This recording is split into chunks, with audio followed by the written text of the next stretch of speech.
Some events leave a deep mark on history, but none on the land. This is the site of the Battle of Hastings. After almost 1,000 years, no traces of the bloody conflict can be seen. But here, the fate of England turned. It's where a king was killed, and his victor claimed the throne.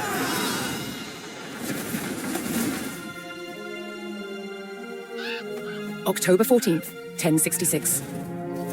We know what happened here on this day, thanks to this. The Bayeux Tapestry. A carefully preserved illustrated record of events. It shows the main players. Harold, the newly crowned Anglo-Saxon King of England, and his challenger, William, Duke of Normandy. William claimed the previous king had promised him the crown. So, he assembled an army and prepared to sail to England to fight King Harold for the throne. But a storm thwarted his plans. Meanwhile, Harold discovered that a Viking invasion had landed in the north, another threat to his crown, so he raced to fight them. In France, William waited for the right conditions to sail across the Channel to England. The weather cleared. He seized his chance. 250 miles north, Harold had defeated the Vikings. Now, hearing of William's arrival, his army sped south. At 9 o'clock in the morning, on this hill, William's Norman army were ready to do battle with Harold's Anglo-Saxon men. The stage was set, and up for grabs, England itself.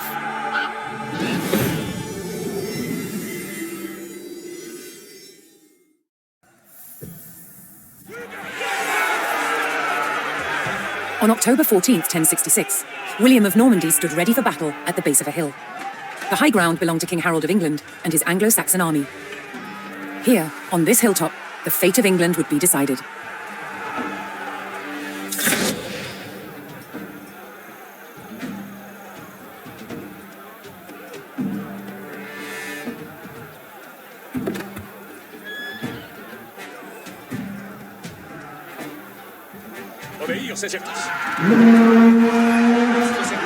William's Norman army made the first charge, launching a direct assault on the shield wall.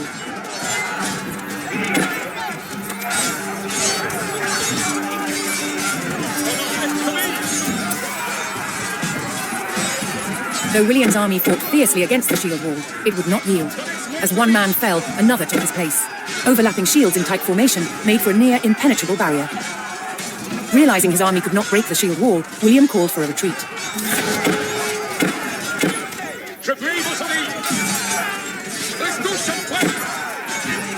William's feigned retreat was working. The Anglo-Saxon army broke their shield wall formation, leaving gaps for William to make a move.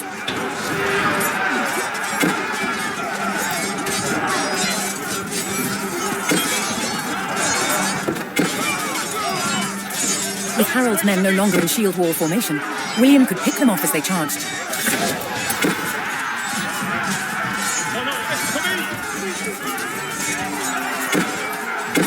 More Norman men-at-arms reinforced William's army.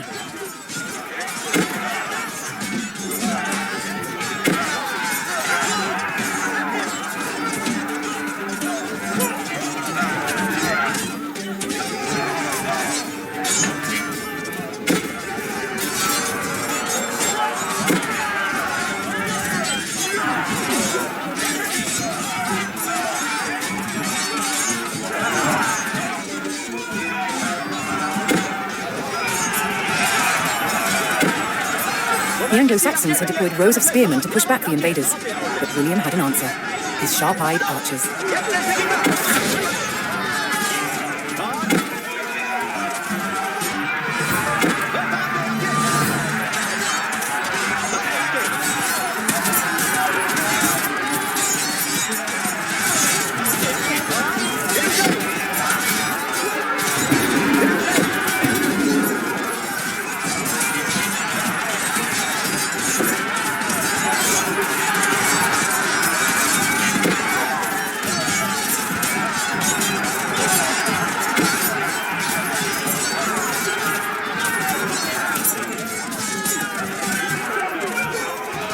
Additional Norman archers joined the battle.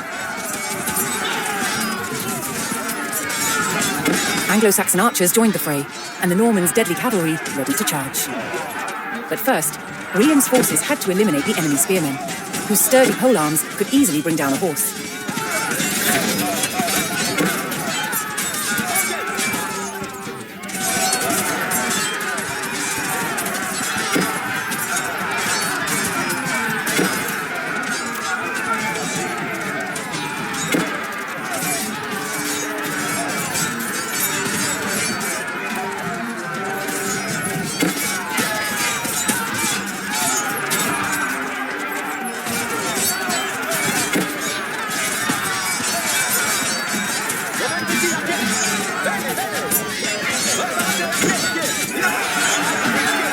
With the threat of spearmen cleared from the field, William's cavalry was free to charge at the Anglo-Saxon archers.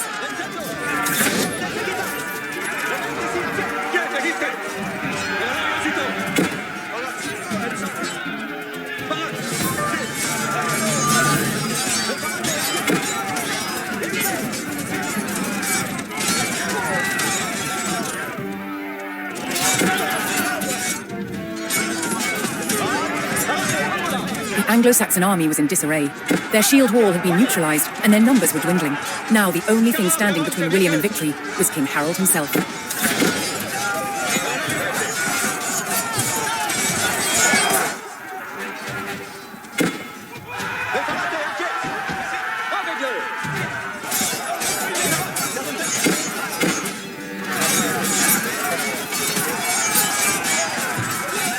The last of Harold's men encircled their king, prepared to lay down their lives to save his. More Norman cavalrymen took to the field.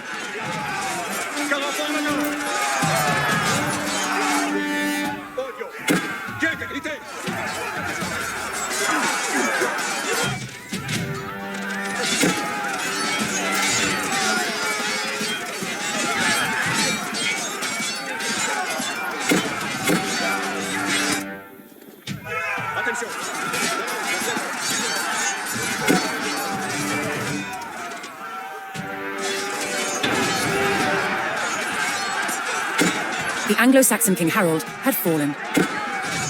In the confusion, some loyal soldiers fought to the death, while others scattered in panic.